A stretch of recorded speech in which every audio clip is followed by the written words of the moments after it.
ये social media journalism जो निकला है, डिजिटल जर्नलिज्म, जैसे अलग जैसे अभी ध्रुव राठी हो गए, अभिनव हो गए, नीतीश राजपूत हो गए, फैक्ट चेकर जुबैर जैसे हो गए, या और बहुत सारे लोग राइट लेफ्ट दोनों मिला के, how you see these people?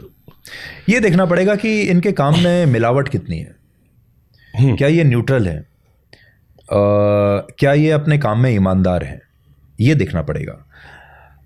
और ईमानदार और न्यूट्रलिटी कैसे दिखाई देगी? क्या आप पक्ष और विपक्ष दोनों को एक नज़र से देखते हैं?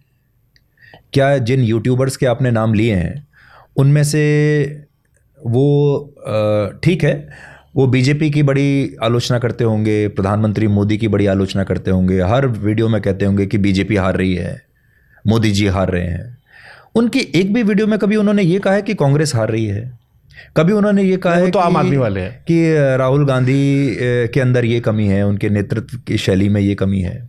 कभी उन्होंने दूसरे पक्ष के लोगों का फैक्ट चेक किया है?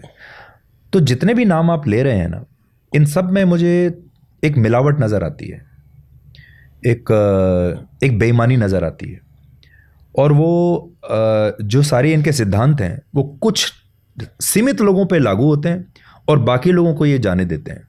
जिनको जाने देते हैं इसका मतलब उनसे इनके रिश्ते हैं, अवैध रिश्ते हैं, पैसे के रिश्ते हो सकते हैं, कोई और अवैध रिश्ते हो सकते हैं, कहीं और से कुछ सपोर्ट आ सकता है। क्योंकि आप ऐसा कैसे हो सकता है कि आप आधी व्यवस्था पे तो बिल्कुल चुप रहें और आधी व्यवस्था पे रोज़ आप टीका टिप्पणी करेंगे, तो बाकी का 50% पे जहाँ आप चुप बैठे हैं उस पे कैसे आप चुप बैठे हैं?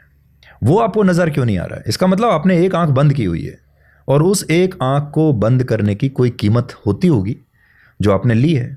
बट उनके भी जैसे नंबर्स अच्छे आ रहे हैं। एक दिन मैं अखिलेश यादव जी को सुन रहा था, उन्होंने कहीं पर कहा कि टीवी से ज़्यादा अब यूट्यूबर्स को नंबर मिल रहे हैं, जो बता रहा है कि देश का मूड जो है, मिजाज किधर है, वो किधर जा रहा है। तो वो भी नंबर्स दिखा रहे हैं, जैसे आप नंबर्स की बात कर रहे हो। तो फिर डिफरेंशिएट जनता कैसे करे कि हम कौन सही इंसान है? नहीं, जैसा मैंने आपको कहा कि ये तो आईटी सेल्स में पूरा वो बढ़ चुका है। नंबर्स में अगर आप ये देखें तो हर विचारधारा के लिए एक नंबर है।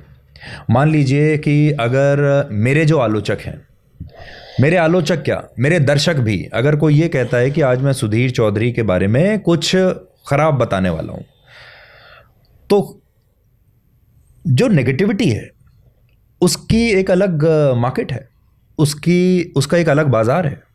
और ये सारा जो बाजार चल रहा है वो इसी बिजनेस मॉडल पे चल रहा है कि आप नेगेटिविटी बेच रहे हैं, आप भारत के प्रति नेगेटिविटी बेच रहे हैं, भारत की सेना के प्रति नेगेटिविटी बेच रहे हैं, आप इस देश के जो भी आपको बड़ा आदमी दिखता है जिसके कुछ फॉलोअर्स हैं उसके बारे में उसका अपमान करो और नंबर्स ले लो। ये तो हमारे देश का भी आपने देखा होगा कि ये एक ह्यूमन टेंडेंसी है। अगर मैं शुभांकर की तारीफ करूंगा तो कोई नहीं देखेगा, बट अगर मैं शुभांकर की आलोचना करूंगा, अगर मैं एक थंबनेल डालूं कि शुभांकर की पोल आज रात को खुलेगी, तो देखिए अपने आप आ जाएंगे लोग। आपका थंबनेल तो काफ़ी हमारे एंकर्स भी यूज़ करते हैं, बहुत यूज़ जो रिटायर हो गए हैं। तो मुझे कई बार बड़ा अच्छा लगता है कि मेरी वजह से बहुत सारे लोगों की दुकान चल रही है। मैं चाहते हुए या ना चाहते हुए बहुत सारे लोगों को आज भी उनके घर चलाने में मदद कर रहा हूँ, है ना। मेरा नाम लिख के वो लोग कुछ भी उल्टा सीधा यूट्यूब पे डाल देते हैं। आप जानते हैं, मैं कई बार हैरान होता हूँ। मैंने अपना भी मेरा एक यूट्यूब चैनल है जिसमें मैं कभी मैं इनएक्टिव हूँ, पर 2-4 महीने में 6 महीने में एक वीडियो डाल देता हूँ, एक फिल्म का रिव्यू कर देता हूँ, कभी एक फिल्म का रिव्यू कर देता हूँ, जिसको उस पर भी लोग उसको करते हैं कि इन्होंने उस फिल्म का रिव्यू किया था और उसकी तारीफ क्यों की थी।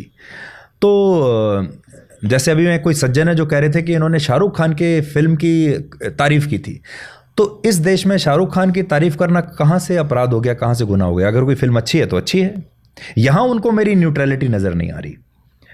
तो मैं जो आपको बता रहा था वो ये था कि मेरा जो असली YouTube चैनल है उसके सब्सक्राइबर्स तो बहुत ही कम हैं, और जो मेरे नाम पे मेरे नाम पे जो चैनल्स चल रहे हैं उनके मुझसे 10-10 गुना ज़्यादा सब्सक्राइबर्स हैं। वो आज पैसा भी कमा रहे हैं मेरे नाम पे। मेरे को एक चीज़ और जाननी सर इसी बात से, क्योंकि हमने क्रिटिसिज्म की शुरुआत कर दी। मैंने एक बार आज तक मैं आपसे पूछा था कि सर अपना कमेंट सेक्शन आप देखते हो? तो आपने कहा नहीं शुभांकर, मैंने छोड़ दिया, अब काफ़ी चमड़ी मोटी हो गई है। So I really want to know ये चमड़ी कैसे मोटी हो गई?